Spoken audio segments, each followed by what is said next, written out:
নাম মোহাম্মদ রিফাত হোসেন। রিফাত হোসেন, কোন ক্লাসে পড়ো তুমি? 7-এ। 7 কোন স্কুলে পড়ো? ওই পাইলট সরকারি প্রাথমিক বিদ্যালয়। কোথায় এটা? কটিয়াদির।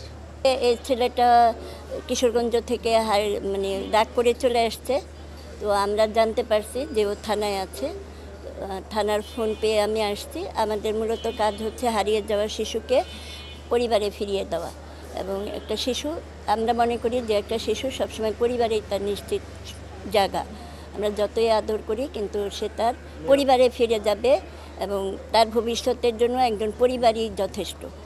তো হয়তো রাগ করে চলে আসছে। আমরা ওকে নেব জিডির মূলে। আমরা কখনো জিডি ছাড়া নেই না, আমরা সাধারণ ডায়েরির মূলে নেই। নেওয়ার পর ওর সাথে কাউন্সিলিং করব। হ্যাঁ, আমরা জিডি হয়েছে একটা, এটা ঢাকা রেলওয়ে থানার মাধ্যমে। তো আমরা ওকে নিব, নেওয়ার পরে ওকে একটু স্বাধীনতা দিব। তারপরে হচ্ছে ঘুমের পরে সকালবেলা আমরা কাউন্সিলিংয়ে বসবো। দেন আমরা যত রকম কৌশল আছে তার পরিবারটাকে খুঁজে বের করার চেষ্টা করব। এটাই আমাদের কাজ।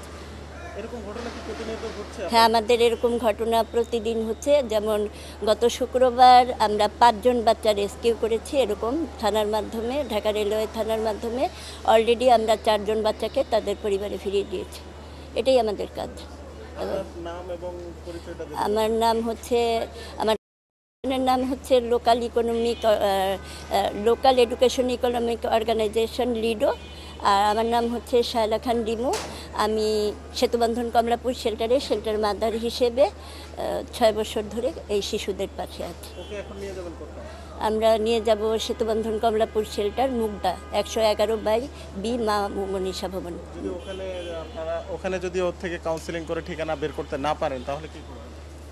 দেন আমরা ওর থেকে যদি না পাই, যে কোনো কৌশল অবলম্বন করব। ওরা হচ্ছে ও কোনো মাদ্রাসায় পড়ে, কিংবা স্থানীয় জনপ্রতিনিধি যারা আছে, ওয়ার্ড কাউন্সিলর, মেম্বার, আদার, যে ওরা যেই বাজার করে সেই বাজার বা কোনো মাদ্রাসা, যে কোনো উপায় হোক, আমরা মানে আমাদের শতভাগ চেষ্টা থাকে যে কোনো উপায় হোক একটা শিশুর পরিবারকে শনাক্ত করা।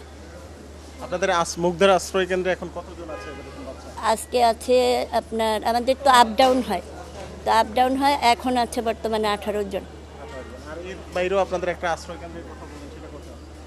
আমাদের অস্থায়ী ট্রানজিশনাল শেল্টার, যেটা আমরা 6 সপ্তাহ রেখে পরিবারে ফিরিয়ে দেই, সে একটা হচ্ছে আমাদের মুগদা, আর একটা হচ্ছে কেরানীগঞ্জ, কদমতলী। এরকম অস্থায়ী থাকে, আমরা ওটার কাজও। আর আমাদের একটা শেল্টার হোম আছে, সেটা হচ্ছে স্থায়ী, এটা ওয়াসপুর বসিলা। সেখানে আজিজুয়েল 75টা বাচ্চা, যারা একদম অসহায়, যাদের বাবা মা নাই, একদম সুবিধা বঞ্চিত, ভানারেবল তারা, এবং তারাই বড় হচ্ছে। আজিজুয়েল তারা স্কুলে যাচ্ছে, তারপর মাদ্রাসায় যাচ্ছে, অনেকেই তাদের জীবনের মান উন্নয়ন ঘটাচ্ছে। ওরা 3 বার এসে গেছে আপনার পথশিশু হয়ে, বিভিন্ন দেশে গেছে ফুটবল ও ক্রিকেট খেলতে।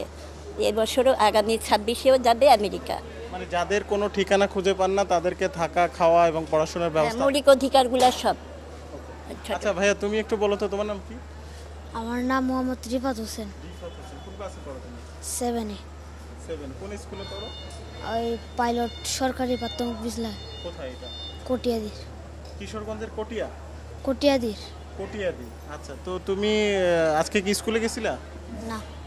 গতকালকে গেছিলা? আচ্ছা, বাসা থেকে এখানে কিভাবে আসছো? এমনি। কিভাবে আসছো? কিভাবে আসছো? কিসে করে আসছো? গাড়ি দিয়া, ট্রেন দিয়া। আচ্ছা। কয়টা বাড়ি থেকে বেরোছো কখন? আজকে কখন বেরোছো? আজকে সকাল 6টায়। সকাল 6টার দিকে বেরোইছো? কেন? এমনি। মারছে? না। তাহলে কেন? এমনি বাড়ি। তোমার বাড়িতে কে কে আছে? আর সে আব্বু আম্মু আর ভাই বোন। ভাই বোন কয়জন? আমরা 2 ভাই 2 বোন। 2 ভাই 2 বোন। তুমি বড় না ছোট? ছোট। বড় কে? বড় আমার ভাই।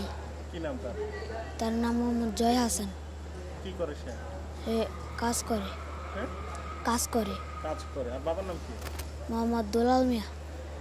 দুলাল মিয়া কি করে? ওই সিএনজি চালায়। আচ্ছা, আর বোন? বোন কিছু করে না। 2 বোন পড়ে না ওরা? পরে।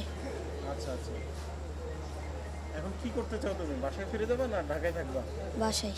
বাসায় ফিরে যাবে। তাহলে আসছো কেন? এমনি। কিছু কিনতে চাইছিলা, কিনে দেয় না এই জন্য? না, মারছে? এমনি। আচ্ছা, এখন চলে যাইতে চাচ্ছ? আচ্ছা, মোবাইল নাম্বার দিতে পারছো? তোমার বাবা মা কারো মোবাইল নাম্বার আছে? দিছি। দিছো, কিন্তু পাওয়া যায় না ওনাদেরকে?